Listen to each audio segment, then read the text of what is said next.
Hey everyone, and welcome to today's Explainer. I am seriously so pumped to get into this one because we are tackling one of the most notoriously tricky, brain-bending areas of Series 99 exam prep. We're talking customer account types and registrations. Now, real quick, before we get into the weeds, a massive shout out to the folks making this Explainer possible. This is brought to you by CertFuel. And listen, if you're gearing up for the Series 99, you have to check out certfuel.com.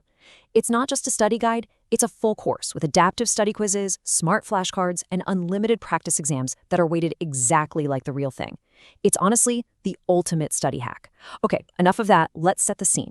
Imagine it is day one on the job for Ollie the ops associate, right? He's got his fresh pot of coffee, a horribly stiff new tie, and his very first task, opening an account for Kara the client.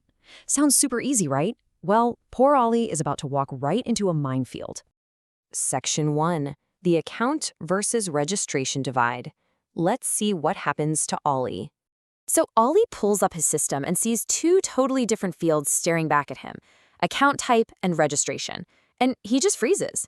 To Ollie, an account is just an account, and Kara is just Kara.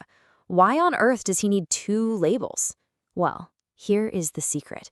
They are absolutely not synonyms. They're entirely different attributes for the exact same account. Account type describes the relationship the firm is actually servicing. Like, are we dealing with an everyday retail client or some massive institutional giant? On the flip side, registration identifies exactly whose name is legally on the paperwork as the account holder. Think of it like a car, okay? The registration tells you who legally owns the vehicle, but the account type tells you if you're using it as a family minivan or a commercial semi-truck. Two totally different questions. Thankfully, Sam the supervisor walks by just in time and points out the complete menu of labels Ollie actually has to choose from. Sam tells Ollie, look, you've got to memorize these 5 structural labels. Take a look. The first 2, retail and institutional, those are your customer categories. The third one, prime brokerage, totally different beast. That is a clearing and settlement arrangement. And those bottom 2, individual and corporate, those are your legal registrations. Sam explicitly warns Ollie, do not mix these up, because mixing them up is literally exactly what the exam writers are praying you do. All right, let's test your instincts. I want you to literally pause this explainer right now. Think about Ollie's situation. Kara comes in, and she's got a corporate registration for her local bakery.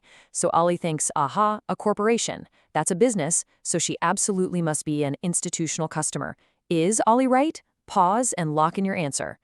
Boom. Ollie is dead wrong, and Sam the supervisor has to issue his very first correction of the day. Listen, this is a massive, blinking red exam trap. A corporate registration does not, I repeat, does not alone establish whether the customer relationship is retail or institutional. Registration simply answers who legally holds the account. Kara's Bakery is a corporation, sure, but she is still going to be treated as a retail customer relationship because of her size. Section 2. The $50 million rule. Let's dig into that size factor. So if being a corporation doesn't automatically make Kara an institutional customer, what actually does? Ollie is scratching his head, looking for the magic threshold. Sam, the supervisor, pulls out the rulebook and breaks it down. An institutional customer includes specified financial institutions, think banks and mutual funds. It also explicitly includes registered investment advisors. And note that, we say registered investment advisors completely out loud. If you see those exact words, you're looking at an institutional customer. But the last part of this definition, that's where the magic happens. It also includes other persons meeting a specific asset threshold. So, what's the threshold? $50 million in total assets. Just let that massive number sink in for a second. Visualize Kara walking into Ollie's office, literally dragging a giant canvas sack with a huge dollar sign on it, stuffed with $50 million in total assets. If she, or her corporate bakery, has at least $50 million in total assets, boom, she crosses the threshold straight into institutional territory. And why does this $50 million rule matter so much?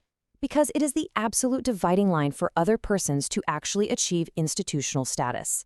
It perfectly separates the everyday retail relationship from the purely institutional one. If Kara's corporate bakery has $49 million in assets, sorry Kara, you are a retail customer account with a corporate registration. But if she hits that $50 million mark, congratulations, you are an institutional customer account. The exam literally loves to test your memory of this exact number, just to see if you understand how a customer category is truly defined. Section 3. The prime brokerage illusion. Let's see what Ollie messes up next. So Ollie barely survived the corporate versus institutional debacle, but later that exact same afternoon, he stumbles right into another classic pitfall. He's setting up an account for a really wealthy, very active client, and he thinks he's found a secret shortcut. Time for another pattern interrupt. Pause the explainer again. Ollie looks at the system, skips right past the retail and institutional buttons entirely, and clicks Prime Brokerage as her customer category. Is he right? Think about what Sam the supervisor taught us earlier. Sam, the supervisor, practically sprints across the office to stop Ollie from hitting submit. This is our second major exam trap. Prime brokerage is not a third customer category. I'm telling you, the exam writers will desperately try to trick you into categorizing customers as retail, institutional, or prime broker. Do not fall for it.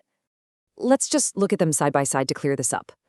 Customer category is strictly retail or institutional. Prime brokerage, on the other hand, describes a clearing and settlement arrangement. That's literally all it is, an arrangement for how trades are cleared and settled. And here is the real kicker. A prime brokerage arrangement can serve substantial retail or institutional customers. It's completely compatible with both. Prime brokerage tells you how the account operates mechanically behind the scenes, not what category of customer they actually are. Section 4. Exam traps. Who versus what? Let's get you ready for test day.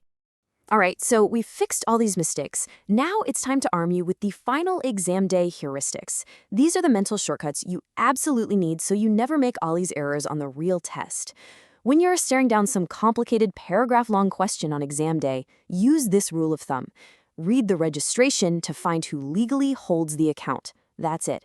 The exam will try to distract you by talking about authorized traders or who's clicking the trading buttons or who holds power of attorney. Ignore all that noise.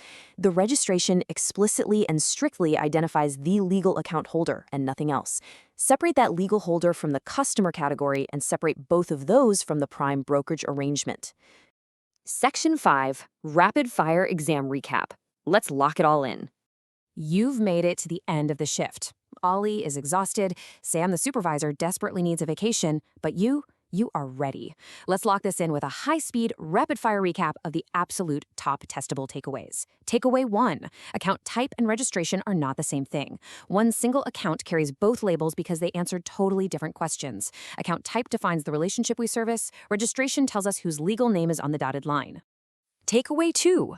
The ultimate gotcha. A corporate registration does not alone establish retail or institutional status. Kara's Bakery might be a corporation, sure, but that doesn't mean she gets to just sit at the institutional table automatically. Takeaway 3. So how do you actually get to the institutional table? You must be a specified financial institution, you must be a registered investment advisor, or you must be another person with at least $50 million in total assets. Do not forget that $50 million number. Takeaway 4. Prime brokerage is a clearing and settlement arrangement, period. It is never a third customer category, and it can be used for substantial retail customers just as easily as institutional ones.